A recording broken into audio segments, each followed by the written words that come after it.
पादपों में जो जल अवशोषण है उसके मार्ग। Good morning student. इससे पूर्व में जो इससे पहले की जो क्लासें थी उन क्लासों दो जो इससे पहले हम वीडियो बना चुके हैं इस पाठ से संबंधित। एक के अंदर जो है हमने जो पादप का जो अवशोषण का जो मुख्य जो अंग होता है जिसे हम जड़ कहते हैं उसकी स्ट्रक्चर के बारे में हमने आपको पढ़ाया था कि उसकी जो मॉर्फोलॉजी होती है वो किस प्रकार की होती है। ठीक है, इस चीज़ को हम इससे पूर्व पढ़ चुके हैं।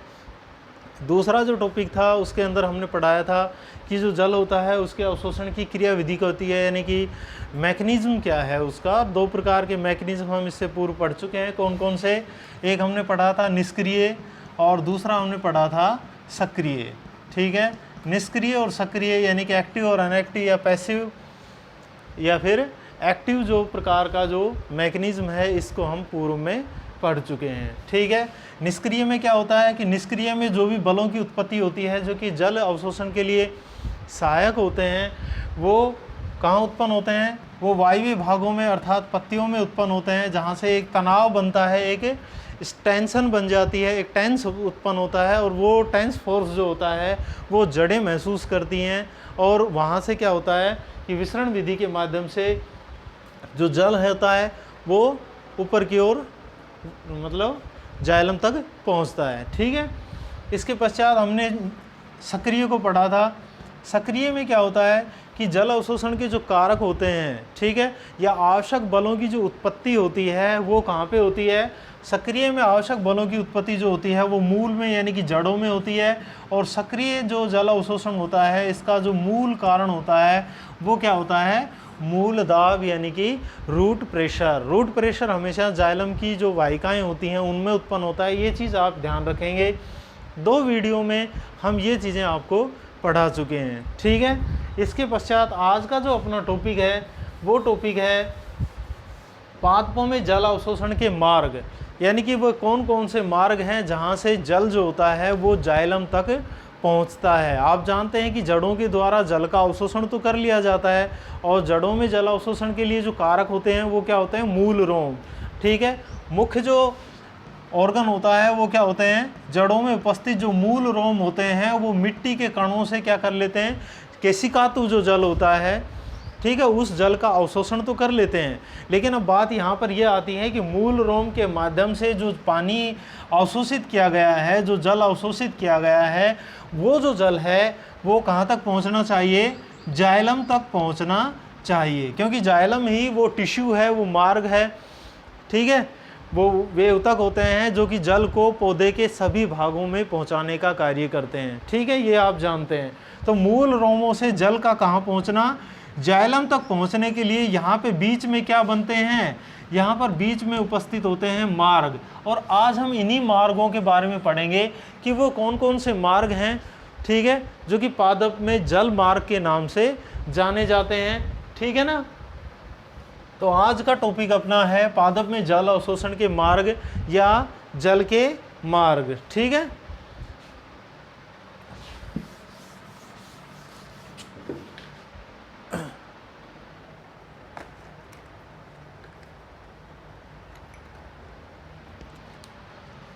क्या कहा गया है कि पादपों में जो पादप होते हैं, पादपों में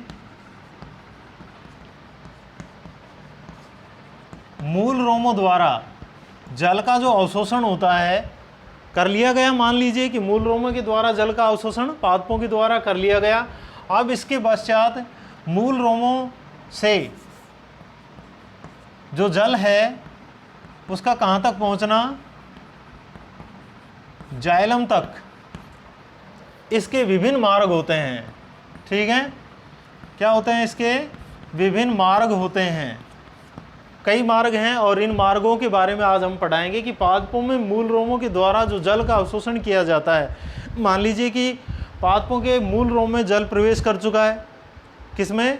मूल रोमों में जल का प्रवेश हो चुका है और अब जो है वो जल है वो कहाँ पहुँचेगा? जाइलम तक पहुँचेगा।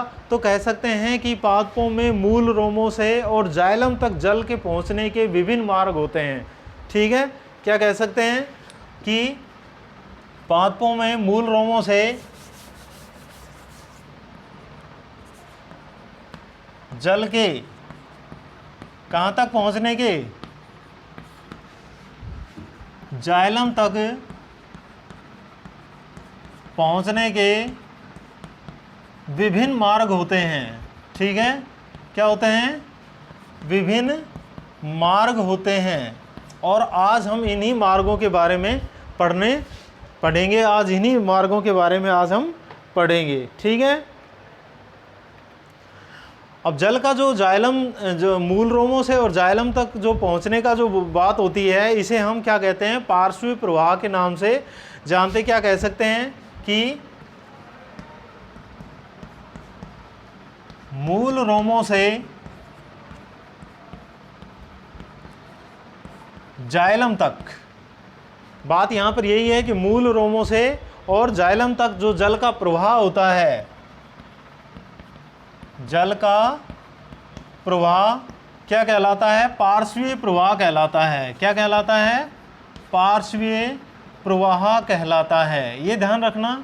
ठीक है, कई बार पूछ लिया जाता है परीक्षा में, इसी रूप में क्वेश्चन को पुटअप किया जाता है कि पार्श्वीय प्रवाह किसे कहते हैं और जल के मार्ग, विभिन्न प्रकार के मार्गों का सचित्र वर्णन कीजिए, इस प्रकार का। तो मूल रोमों से जाइलम तक जल का जो प्रवाह होता है वो क्या कहलाता है, पार्श्वीय प्रवाह कहलाता है। और ये जो पार्श्वीय प्रवाह होता है ये 3 प्रकार से होता है, या ये कह सकते हैं कि जो विभिन्न प्रकार के जो मार्ग हैं वो कौन कौन से हैं, 3 प्रकार के मार्ग हैं। अब इन मार्गों को हम एक चित्र के द्वारा, एक डायग्राम के द्वारा आसानी से समझ सकते हैं। बड़ा आसान है, ज़्यादा कुछ नहीं है। पहले हम ये देखते हैं कि विभिन्न मार्ग कौन कौन से हैं। तो 3 प्रकार के मार्ग होते हैं डियर स्टूडेंट। कौन कौन से, पहला जो मार्ग होता है वो है एपोप्लास्ट। क्या होता है, एपोप्लास्ट पथ। ठीक है, दूसरा जो होता है वो होता है सिम्प्लास्ट पथ, सिम्प्लास्ट पथ। ओके, और जो तीसरा होता है वो होता है रसधानीय पथ। कौन सा होता है, रसधानीय पथ। ओके, आवाज़ आ रही है सभी को। कल कुछ बच्चों की शिकायत थी कि सर दूसरा जो वीडियो है उसमें आवाज़ जो है वो ठीक प्रकार से नहीं आ रही है, तो शायद माइक की कुछ कमी रह गई होगी। बाकी आपको समझ में तो आ ही रहा होगा, और नहीं आ रहा तो वो वीडियो जो है वो हम दोबारा से बना देंगे। कोई भी चीज़ आपको समझ में नहीं आती है तो आप मुझसे व्हाट्सएप से जुड़े हुए हैं, ठीक है, और आप मेरे पर्सनल यूट्यूब से भी आप अपने आप को लिंक कर लीजिए। जिस तरह की भी क्वेश्चन जो हम पढ़ा रहे हैं इससे आउट ऑफ आप जाकर पूछते हैं तो उनका वीडियो जो है मैं वहाँ पे अपलोड कर सकता हूँ और वहाँ पे आप देख सकते हैं। इसके अलावा ठीक है, यहाँ तो आपको समझा ही रहे हैं, किसी प्रकार की कोई दिक्कत नहीं आएगी आपको। तो आई होप आज जो है आवाज़ बिल्कुल सभी तक पहुँच रही होगी, साफ़ आवाज़ आ रही होगी। और फिर भी नहीं आ रही है तो आप मुझे कमेंट ज़रूर किया करो। एक बच्चे ने कमेंट किया था, कविता ने, ठीक है, उन्होंने कहा सर वीडियो में आवाज़ साफ़ नहीं आ रही। तो वीडियो तो सभी देख रहे होंगे, केवल वही अकेली थोड़ी देख रही हैं। तो आप सभी मेरे को बताइए कि सर इस तरह से जो है आवाज़ साफ़ नहीं आती है, या बोर्ड पे कम दिखाई दे रहा है, या इस तरह का कुछ भी अगर दिक्कत आती है वीडियो में तो आप मुझसे शेयर किया करो ताकि उसको हम सुधार सकें। ठीक है, ये बहुत ज़रूरी चीज़ है क्योंकि वो जो हम आपको पढ़ा रहे हैं वो आपको परफेक्ट समझ में आना चाहिए। नोट्स मैंने आपको इस चैप्टर के कंप्लीट सभी को भेज दिए हैं। किसी के पास नहीं पहुँचे हैं तो वो मुझसे ठीक है व्हाट्सएप के माध्यम से मंगा सकता है, मेरे पास उसकी PDF उपलब्ध है। तो अब हम बात करते हैं इन तीनों प्रकार के, विभिन्न प्रकार के जो पथ हैं इनके, एपोप्लास्ट पथ, सिम्प्लास्ट पथ और रसधानीय पथ। एक छोटे से चित्र के द्वारा आप इसे आसानी से समझ सकते हैं। देखिए मैं एक बोर्ड के ऊपर एक डायग्राम बना रहा हूँ, उस डायग्राम के द्वारा आप समझ सकते हैं इस चीज़ को।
इसको जो है आप थोड़ा सा बड़ा कर लेते हैं इसको।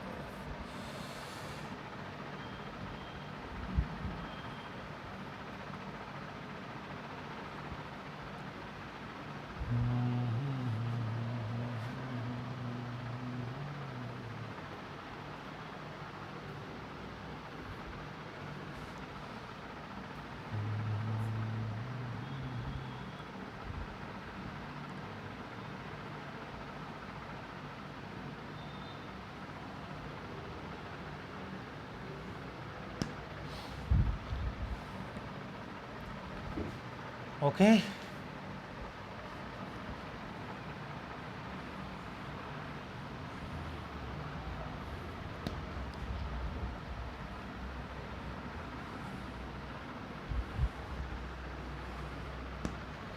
इस प्रकार से हम एक पथ बना रहे हैं। देखिए, अगर क्रम से अगर हम इन्हें अलग अलग कोशिकाएं माने, ठीक है, अगर हम इन्हें क्या माने, अलग अलग कोशिकाएं, जैसे कि मैं इसमें ये हमारी कोशिकाएं हैं, मान लीजिए इनमें मैं ये जीव द्रव है अपना,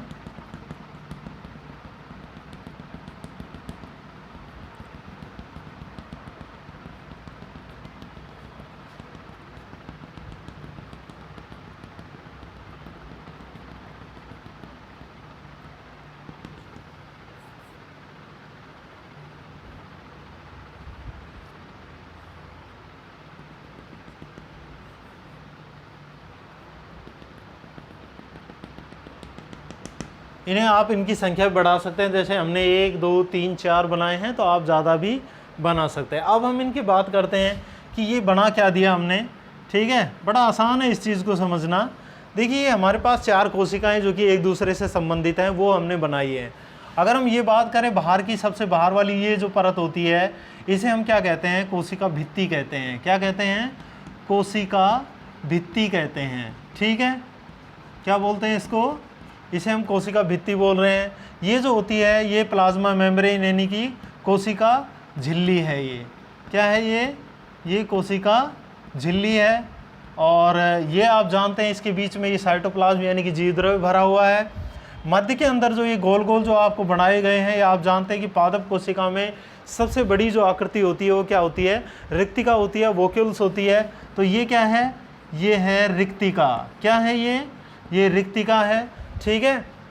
और ये बीच के अंदर जो है, प्रत्येक कोशिका के बीच में ये जो दबे हुए स्थान आपको नज़र आ रहे हैं, ये वाले, ये दबे हुए स्थान जो होते हैं, ये प्लाज्मोडेस्मेटा होते हैं। क्या होते हैं,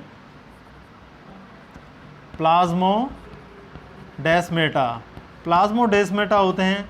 प्लाज्मोडेस्मेटा क्या होते हैं, हमने कक्षा 11 में हम इस चीज़ को पढ़ चुके हैं कि प्लाज्मोडेस्मेटा दो कोशिकाओं के बीच में स्थित वे स्थान होते हैं जहां एक कोशिका से दूसरी कोशिका में जो आवश्यक जो पदार्थ होते हैं उनका क्या होता है, एक्सचेंज होता है, आदान प्रदान होता है। एक कोशिका से दूसरी कोशिका में जो आवश्यक जो एलिमेंट्स होते हैं, जो भी न्यूट्रिशन होते हैं, ठीक है, उनका एक कोशिका से दूसरी कोशिका के अंदर जो भी आदान प्रदान होता है, वो इन प्लाज्मोडेस्मेटा के माध्यम से होता है, ठीक है। तो ये रिक्तिका हो गई, ये हमारी कोशिका भित्ति है, ये हमारी कोशिका झिल्ली है। इसको थोड़ा सा और मैं गहरा कर देता हूँ ताकि आपको आसानी से समझ में आ जाए, ठीक है। ये हमारी क्या है, कोशिका झिल्ली है, ठीक है, ये वाली। और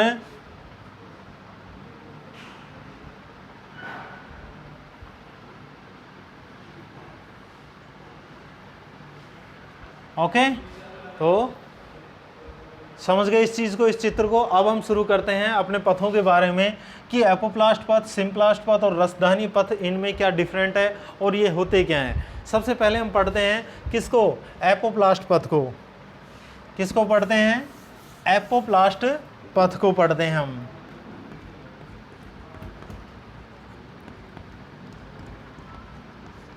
एपोप्लास्ट पथ, देखिए एपोप्लास्ट पथ जो होता है वो होता क्या है, एक्चुअल में क्या होता है कि पादपों के अंदर जो जल का अगर अवशोषण की दर से हो रहा है, अगर जल जो है जाइलम तक, कहाँ तक, पादपों में अगर जल जो होता है,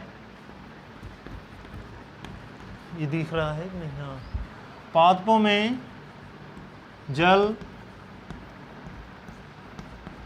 मूल रोम से जाइलम तक, ठीक है, अगर उसका जो जल का जो प्रवाह है, यानी कि पादपों में जल का जो प्रवाह है, या इस शॉर्ट फॉर्म में अगर इसे लिखना चाहे तो क्या लिखेंगे, पादपों में क्या जल का प्रवाह, पादपों में किसका, अगर जल का प्रवाह किधर से हो रहा है, कोशिका भित्ति वह कोशिकाओं के मध्य उपस्थित जो रिक्त स्थान होते हैं जिन्हें अंतराकोशिकीय अवकाश कहते हैं, अगर उनके मध्य से हो रहा है, पादपों में जल का प्रवाह किसके माध्यम से हो, कोशिका भित्ति या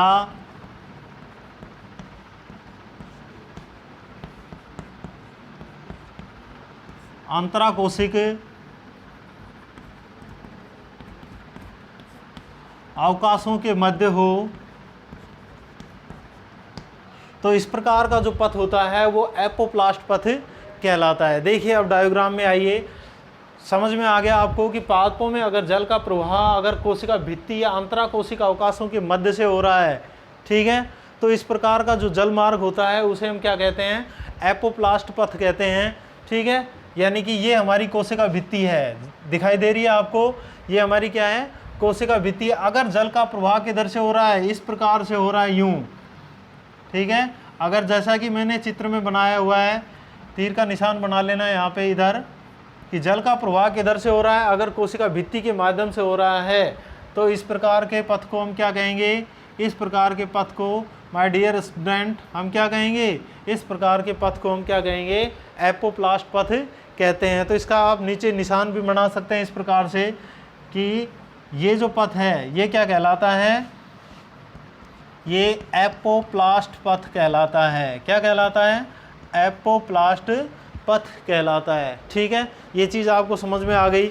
इसके अलावा एपोप्लास्ट पथ जो होता है इसके माध्यम से जल का जो प्रवाह, दूसरी चीज़ इसके लिए आवश्यक क्या है कि ये जो प्रवाह होता है ये अनियंत्रित होता है। कैसा होता है, अनियंत्रित, इस पर किसी प्रकार का कोई नियंत्रण नहीं होता है। दूसरी चीज़, और इसका जो कारण है वो है विसरण, कि ये जो प्रवाह होता है ये नियंत्रित और विसरण प्रकार का होता है, अर्थात इसमें किसी भी प्रकार से किसी भी तरह की कोई एटीपी एनर्जी वगैरह की आवश्यकता नहीं होती है, अनियंत्रित है, और कोशिका भित्ति और अंतराकोशिक जो अवकाश होते हैं उनके माध्यम से हो रहा है। दूसरी चीज़ अनियंत्रित होता है और विसरण विधि के माध्यम से होता है। ये है अपना एपोप्लास्ट पथ, ठीक है। अब हम अगर दूसरे की बात करें तो दूसरा हमारे पास क्या है, सिम्प्लास्ट पथ। क्या है, सिम्प्लास्ट पथ, ठीक है। अब सिम्प्लास्ट पथ जो होता है, सिम्प्लास्ट पथ जो होता है उसके अंदर क्या होता है कि जल का जो प्रवाह होता है सेम टू सेम इसी प्रकार से होगा कि यहाँ पर जल का प्रवाह, पादपों में जो जल का प्रवाह होता है वो किन के माध्यम से होता है, वो प्लाज्मोडेस्माटा के माध्यम से होता है। किन के माध्यम से होता है, प्लाज्मोडेस्माटा के माध्यम से होता है।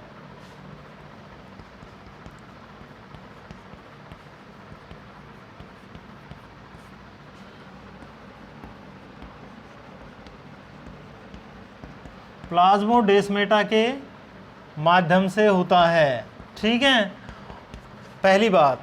दूसरी बात क्या है कि जल का प्रवाह प्लाज्मोडेस्माटा के माध्यम से तो हो ही रहा है, लेकिन दूसरी बात क्या है कि जल का जो प्रवाह होता है यहाँ पर क्या होता है कि प्रतिरोध ज़्यादा होता है प्लाज्मोडेस्माटा के माध्यम से होने के कारण, ठीक है। यह मार्ग क्या लिख सकते हैं कि यह मार्ग जो होता है ये उच्च प्रतिरोध वाला होता है। कैसा होता है, उच्च प्रतिरोध वाला होता है। और यहाँ पे किसकी आवश्यकता होती है, उच्च प्रतिरोध वाला होता है। और साथ में यहाँ पर किसकी आवश्यकता होती है, यहाँ पे आवश्यकता होती है डियर स्टूडेंट, किसकी आवश्यकता होती है, यहाँ पे ऊर्जा की आवश्यकता होती है, एनर्जी चाहिए, एटीपी के रूप में यहाँ पर एनर्जी चाहिए, तभी प्लाज्मोडेस्माटा के माध्यम से क्या हो सकता है, जल का प्रवाह होता है। तो क्या कह सकते हैं कि सिम्प्लास्ट पथ जो होता है उसके अंदर जल का प्रवाह किधर से हो रहा है, ये हमारे क्या हैं, ये हमारे प्लाज्मोडेस्माटा हैं। प्लाज्मोडेस्माटा के माध्यम से अगर जल का प्रवाह हो रहा है तो उसे हम क्या कहेंगे, उसे हम सिम्प्लास्ट पथ कहेंगे। तो इसका निशान आप बना सकते हैं इस तरह का, ये क्या होता है, सिम्प्लास्ट पथ, ओके। क्या कहलाएगा ये सिम्प्लास्ट पथ कहलाएगा। अब अगर हम तीसरे की बात करें तो तीसरा प्रकार का अपने पास था रसधानीय पथ। नंबर 3 क्या है, रसधानीय पथ। ठीक है, नाम तो आप सुन ही रहे हैं, रसधानी। रसधानी का मतलब क्या होता है, रसधानी का मतलब रिक्तिका होता है, बीच वाली ये जो रिक्तिका होती है। तो आप समझ गए होंगे कि अगर जल का प्रवाह किधर से हो रहा है, यदि जल का प्रवाह किसके माध्यम से हो रहा है, अगर जल का प्रवाह किसके माध्यम से हो रहा है, टोनोप्लास्ट के माध्यम से हो रहा है। क्यों, क्योंकि रिक्तिका के चारों ओर पाई जाने वाली जो झिल्ली होती है, इस झिल्ली को ध्यान रखना, इस चीज़ को, रिक्तिका के चारों ओर उपस्थित जो झिल्ली होती है, इस झिल्ली को हम क्या कहते हैं, इसे हम टोनोप्लास्ट कहते हैं। क्या कहते हैं, टोनोप्लास्ट कहते हैं। और अगर जल का प्रवाह किसके माध्यम से हो रहा है, टोनोप्लास्ट के माध्यम से हो रहा है। किसके माध्यम से, टोनोप्लास्ट के माध्यम से हो रहा है, यहाँ से।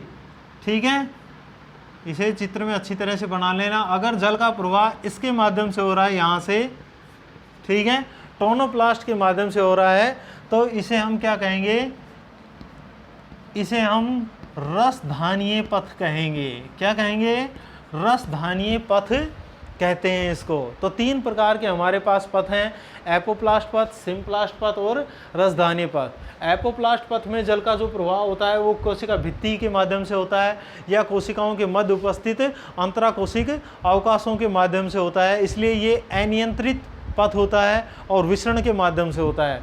दूसरे प्रकार का सिम्प्लास्ट पथ, सिम्प्लास्ट पथ के अंदर जल का जो प्रवाह होता है वो किसके माध्यम से होता है, प्लाज्मोडेस्माटा के माध्यम से होता है।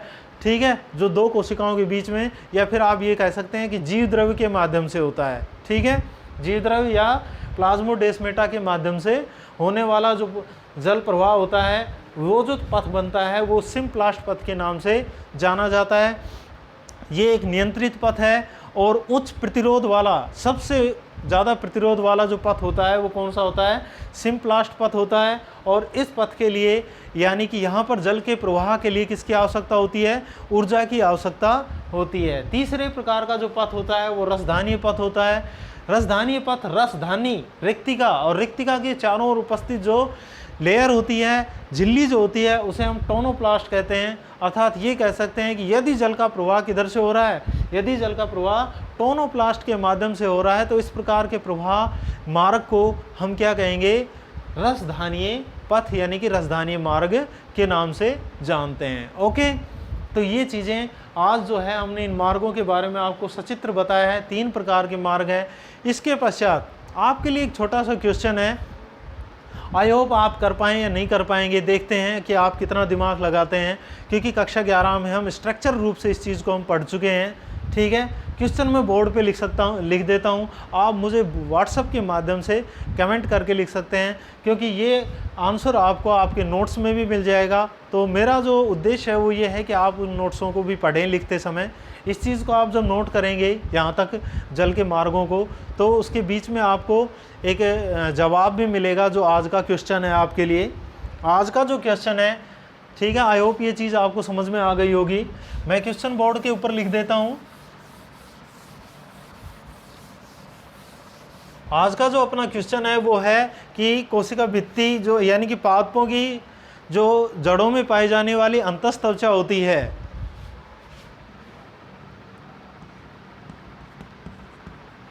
जड़ों में उपस्थित एंडोडर्मिस जिसे कहते हैं। ठीक है, एंडोडर्मिस तो समझ गए, सबसे बाहर क्यूटिकल, फिर हाइपोडर्मिस, फिर वल्कुटीय प्रदेश। ठीक है, उसके पश्चात एंडोडर्मिस। ठीक है, फिर उसके बाद पेरिसाइकिल, परिरंभ आता है, फिर बीच में मज्जा किरणें आती हैं, जाइलम और फ्लोएम आते हैं। तो ये तो आप जानते ही हैं। जड़ों में उपस्थित अंतःत्वचा, यानी कि मैं इंग्लिश में भी लिख देता हूँ, क्योंकि कुछ बच्चों को सिर्फ इंग्लिश समझ में आती है। ठीक है, जड़ों में उपस्थित जो अंतःत्वचा यानी कि जो एंडोडर्मिस होती है, उस एंडोडर्मिस से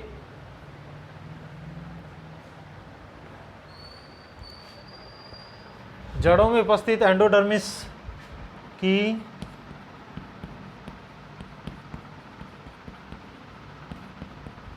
कोशिका भित्ति से जल का प्रवाह क्यों नहीं होता है। ठीक है, ये आपको क्वेश्चन है आपके लिए। और सभी बच्चे मुझे कमेंट करेंगे, जितने भी बच्चे वीडियो देख रहे हैं। और सबसे बड़ी बात कि वीडियो अब भी बहुत कम बच्चे देख रहे हैं। हमारे पास 16-17 स्टूडेंट हैं और उनमें से कम 8 या 10 ही बच्चे देख पा रहे हैं। तो दूसरे जो बच्चे नहीं देख रहे हैं उनको जोड़ने की कोशिश कीजिए इस चीज़ को।